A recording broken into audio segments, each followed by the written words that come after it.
Hello students, हमने last lecture में discuss किया था about the law of conservation of energy. ठीक है, तो वहाँ से आपके पास में लास्ट टॉपिक कंप्लीट होता है, वो आपके पास में एनर्जी का। इसके बाद में जो नेक्स्ट टॉपिक है that is the about the power. Power क्या होती है, what define the power.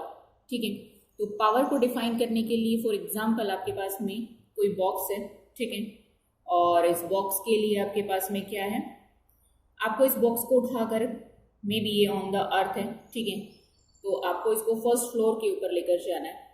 We have तो टू स्टूडेंट्स, आपके पास में दो स्टूडेंट हैं जिनको उठाकर इसे बॉक्स को कहाँ ले जाना है, फर्स्ट फ्लोर पे लेकर जाना है। तो एक स्टूडेंट इसी बॉक्स को 2 मिनट्स में लेकर जाता है और एक स्टूडेंट इसको 5 मिनट में लेकर जाता है।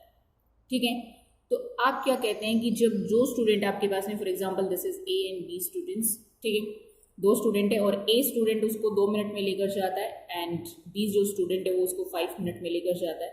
ठीक है, तो आप क्या कहेंगे कि जो ए स्टूडेंट है उसमें ज़्यादा पावर है, या क्या है, ज़्यादा पावर है। दैट मीन्स क्या है, उसने कुछ काम किया है और कम समय में किया है, टाइम कम लिया है उसने। ठीक है, जो बी स्टूडेंट है उसके कंपैरिजन में, तब आपने क्या कहा कि इसकी पावर ज़्यादा है। दैट मीन्स ए स्टूडेंट के कार्य करने की जो क्षमता है that is more than the B. तो आपके पास में पावर को डिफाइन किस तरीके से किया जा सकता है, पावर क्या होगी आपके पास में, रेट ऑफ डूइंग वर्क, कार्य करने की जो क्षमता होती है that is known as the power. ठीक है, वो क्या कहलाएगी आपके पास में, पावर कहलाएगी। या फिर आप क्या कह सकते हैं, तो यहां से आपके पास में rate of doing work, work done भी बोल सकते हैं, वर्क का मतलब वर्क डन ही है आपके पास में। ठीक है, तो अगर मुझे पावर को डिफाइन करना पड़े अकॉर्डिंग टू द मैथमेटिक्स, तो क्या बनेगा आपके पास में, power is equal to work done divided by time taken, यही होगा आपके पास में। और इसको हम किससे रिप्रेजेंट करते हैं, W/T से। तो बेसिकली आपके पास में पावर क्या है, टोटल वर्क डन बोल सकते हैं, या वर्क डन जो उसने कार्य किया है और कितना समय लिया है उसने। ठीक है, दैट इज द पावर। ठीक है, और इसी को आपने क्या कहा था, रेट ऑफ डूइंग वर्क, कि कितने समय में वो कितना काम करता है। ठीक है, इसके बाद में आपके पास में अगर आपको एवरेज पावर निकालने के लिए कहा जाए तो एवरेज पावर, तब क्या होगा आपके पास में कि जितना भी उसने कार्य किया है that means total work done, total work done divided bye क्या होगा आपके पास में, टोटल टाइम टेकन। ठीक है, तो यहां से आपके पास में एवरेज पावर निकल जाएगी। क्लियर हुआ कि पावर क्या होती है आपके पास में, basically work done by time होता है। ठीक है, अब बारी आती है आपके पास में unit of the power, unit of power.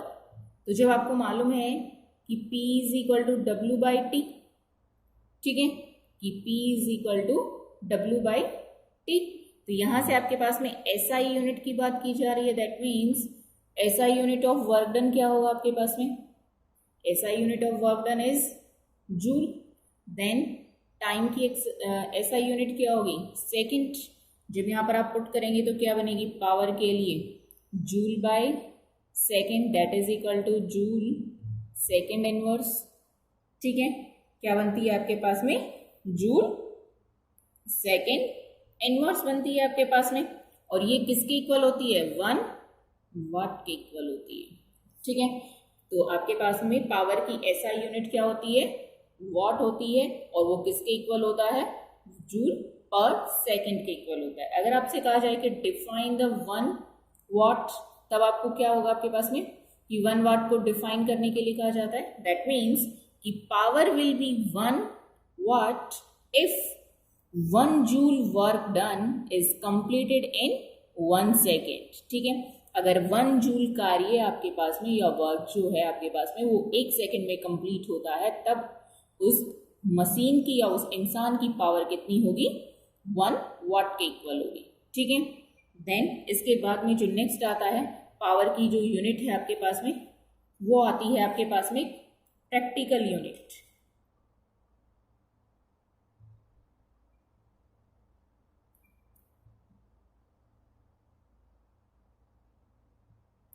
That is practical unit. ठीक है, कि प्रैक्टिकल यूनिट क्या होगी ऑफ पावर। तो प्रैक्टिकल यूनिट का मतलब है आपके पास में जो आप डेली लाइफ में यूज करते हैं। ठीक है, तो आपके पास में हम कहते हैं कि बिजली की जो आपके पास में इलेक्ट्रिसिटी जो है वो आपके पास में कहाँ से आ रही है। ठीक है, तो वो आपके पास में कहाँ से आती है, हॉर्स पावर से, जो इलेक्ट्रिसिटी बोर्ड होता है वहाँ से आती है आपके पास में। तो जो मेन आपके पास में वहाँ से हम जो इलेक्ट्रिसिटी आती है उसको किस यूनिट में मेजर करते हैं। ठीक है, और वो आपके पास में कौन सी यूनिट होती है, हॉर्स पावर।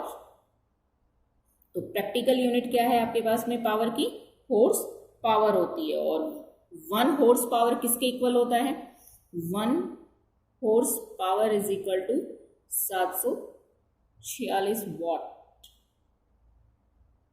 ठीक है, वॉट के इक्वल होता है आपके पास में। तो आपको ये रिलेशन याद रखना है कि 1 हॉर्स पावर किसके इक्वल होता है, कितने वॉट के इक्वल होता है। ठीक है, 746 वॉट के इक्वल होता है। ठीक है, इसके बाद में आपके पास में आती है कमर्शियल यूनिट ऑफ एनर्जी। ठीक है, कि what is the commercial unit, क्या आती है आपके पास में, कमर्शियल यूनिट ऑफ पावर। तो कमर्शियल यूनिट ऑफ पावर क्या होती है आपके पास में, किलो वाट आवर। ठीक है, आपने पढ़ा कि 1 वॉट किसके इक्वल होता है, 1 जूल पर सेकेंड के इक्वल होता है।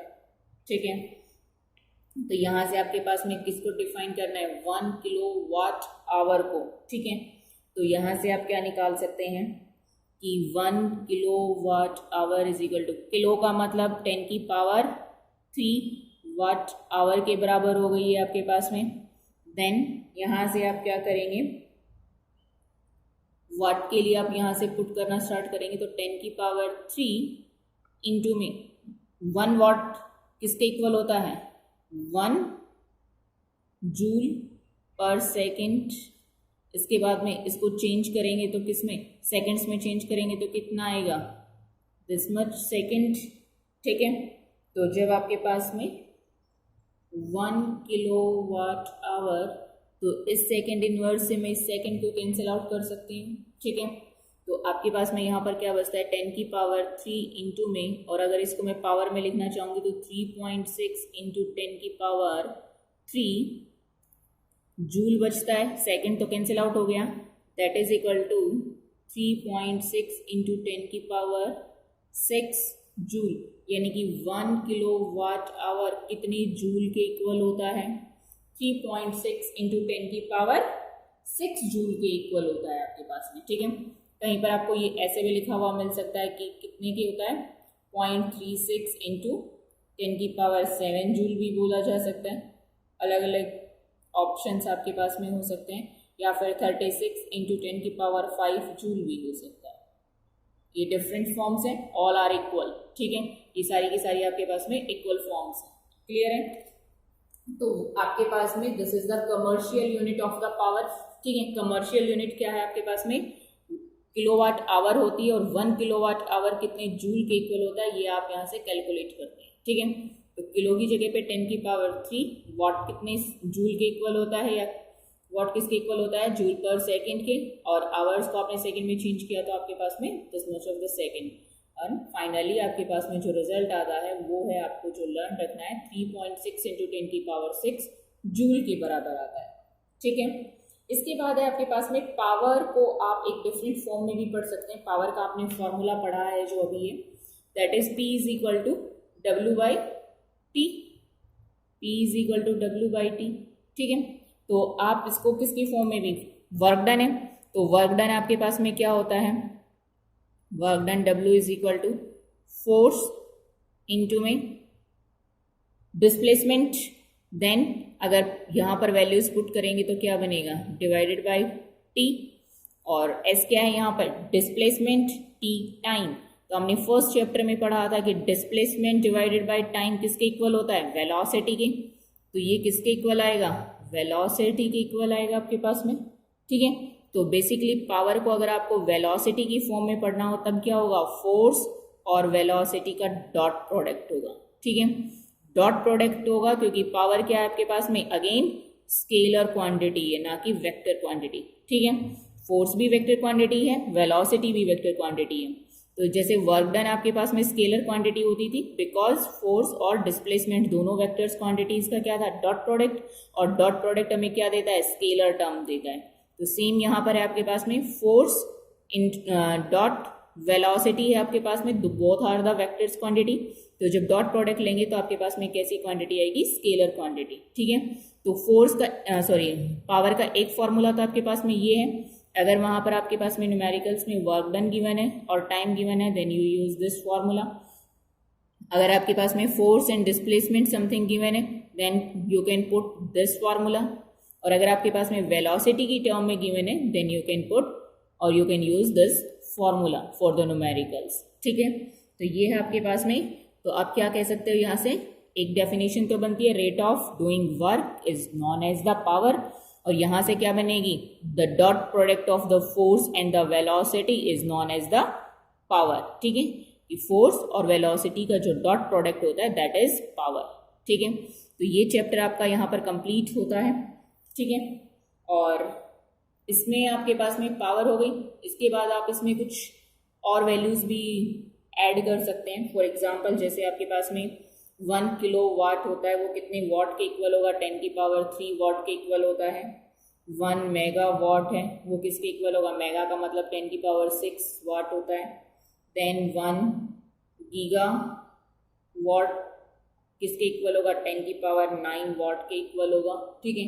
तो आपको ये टर्म्स भी याद होनी चाहिए यहाँ पर, क्लियर है। तो अब ये चैप्टर आपके पास में कंप्लीट होता है यहाँ पर, जिसमें आपने work done, energy and power तीनों ही टर्म्स के बारे में डिस्कस किया है, ठीक है। जिसमें आपने work done, energy and power तीनों के बारे में कंप्लीट डिस्कशन कर लिया है, ठीक है।